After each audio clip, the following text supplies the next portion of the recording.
भाइयों नमस्कार, कैसे हैं आप। मैं हूं अंकुर चौधरी। आप देख रहे हैं कृषि की बात यूट्यूब चैनल।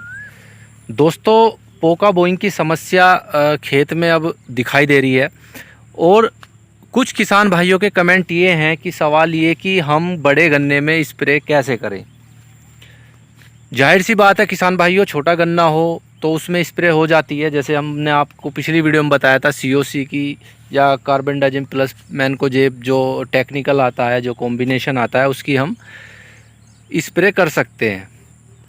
लेकिन जब गन्ना ज़्यादा बड़ा हो जाता है, जैसे पेडी की बात करें हम, तो उसमें एक अच्छी तरीके से स्प्रे नहीं हो पाता।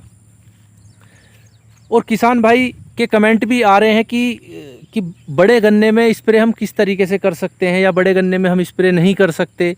काफ़ी बड़ा गन्ना हो चुका है, जैसे पेड़ी का बहुत ज़्यादा गन्ना बड़ा हो गया है।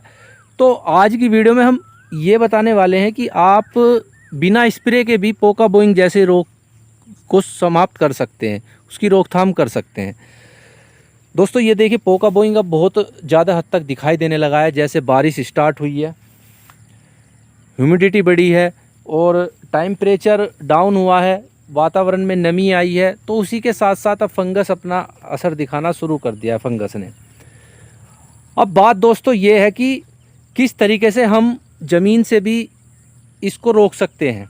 देखिए दोस्तों, जो मैंने आपको टेक्निकल पिछली वीडियो में बताया था, copper oxy chloride COC, copper की मात्रा तो उसमें मिलती है, जिससे पौधा स्ट्रेस से निकलता है और साथ के साथ जो फंगस होती है वो भी ख़त्म हो जाती है। लेकिन उसको हम स्प्रे के माध्यम से ही अपने खेत में लगाते हैं।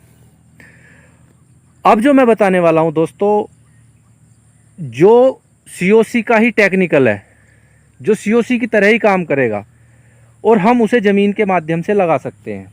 देखिए, जो नीला थोता होता है किसान भाइयों, नीले थोते को अगर आप बिखेर के अपने खेत में लगा सकते हैं। और बिखेरने का मतलब ये है किसान भाइयों, अगर आपने अपने खेत में खाद बिखेर दिया तो ये मान के चलिए स्प्रे भी आप अपने खेत में कर सकते हो। मैं तो ये मानता हूँ, अगर आप अपने खेत में खाद को बिखेर कर डाल रहे हो तो आप अपने खेत में स्प्रे भी कर सकते हो। लेकिन अगर आप बिखेर नहीं सकते जब भी, तो नीला थोता आप ले सकते हैं और उसको जहाँ आपका पानी चलता है, एक खेत में पानी आपको लगाना पड़ेगा, तो जहाँ आपका पानी चलता है वहाँ पर उसको रख देना है। नीले थोते को एक सूतीदार कपड़ा लेकर उसमें आपको उसकी पोटली सी बना लेनी है और उसको आपको वहाँ पे रख देना है। उससे होगा क्या किसान भाइयों, जैसे ही आपका पानी की साथ वो बहेगा और बहने के बाद में पूरे खेत में आपके वो चला जाएगा। तो दोस्तों, वो आपके खेत में जो ज़मीन में जो कॉपर की कमी होगी उसको पूरा करेगा और साथ के साथ आपके रोग को कम करेगा। दूसरा किसान भाइयों, अगर आप उसको बखेर सकते हैं छिड़कवा विधि से, अगर आप उसको बखेर सकते हैं तो आप बालू रेत ले लेना है और बालू रेत के साथ आपको 2 से 2.5 kg प्रति एकड़ की डोज मैं आपको बता रहा हूँ, 2 से 2.5 kg प्रति एकड़ आप नीला तोता ले लें और उसको बारीक पीस लें। बारीक पीसने के बाद उसको बालू रेत में मिला लें या मिट्टी में मिला लें। हो सके तो बेटर ये है कि आप उसे बालू रेत में मिलाएं और बालू रेत में मिलाने के बाद उसको पूरे खेत में उसका बुरकाव करवा दें, छिड़कवा दें, तो वो आपके पूरे खेत में फैल जाएगा। लेकिन जैसे मैंने आपको बताया किसान भाइयों, अगर आप बुरक सकते हो, अपने खेत में छिड़काव कर सकते हो, तो स्प्रे भी आप कर सकते हो।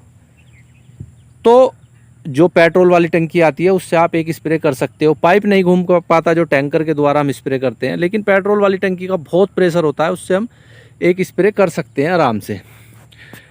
तो दोस्तों, इस तरीके से आप ज़मीन से भी पोका बोइंग जैसे रोग को या फंगस को रोक सकते हैं नीले तोते की सहायता से, क्योंकि वो एक फंगस को रोकने का ही काम करता है। तो उस तरीके से आप अपनी ज़मीन में नीले थोते का प्रयोग करके पानी के माध्यम से आप इसको पोका बोइंग जैसे रोग की समस्या को रोक सकते हैं। साथ के साथ और भी जो बैक्टीरियल इन्फेक्शन है या फंगस है उसको भी ख़त्म कर सकते हैं। दोस्तों, वीडियो कैसी लगी हमें ज़रूर बताइएगा। चैनल पर नए आए हो तो चैनल को सब्सक्राइब कीजिएगा। बेल आइकन जरूर दबा लीजिएगा। मिलेंगे अगली वीडियो में। धन्यवाद।